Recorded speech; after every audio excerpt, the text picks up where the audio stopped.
જેમ દેવતાઓની યોની હોય, દેવતાઓ ક્યારે પણ દેવતાના અલગ અલગ સ્વરૂપ છે, એના ગુણ છે. દેવતાઓનું એક નામ અશ્વેદ છે. દેવતાઓને ક્યારે પરસેવો ન થાય, દેવતાઓને ક્યારે પણ પરસેવો ન થાય, દેવતાઓના શરીરમાં ક્યારે પણ દુર્ગંધ ન આવે. અને દેવતાઓ છે, દેવતાઓના ક્યારેય વાળ ન વધે, નખ ન વધે. અને દેવતાઓ જે છે એ દેવતાઓ જમીનથી એક આમ થોડા ઉપર ચાલે. આ દેવતાઓના લક્ષણ છે. એ વાત તે પ્રેતના, ભૂતના, પિશાચના, આ બધા એના લક્ષણો છે.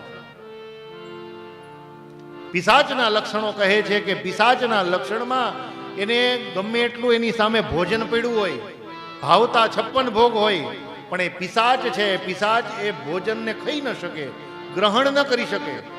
પાણી પીવાની ખૂબ ઈચ્છા થાય પણ પાણી પી ન શકે.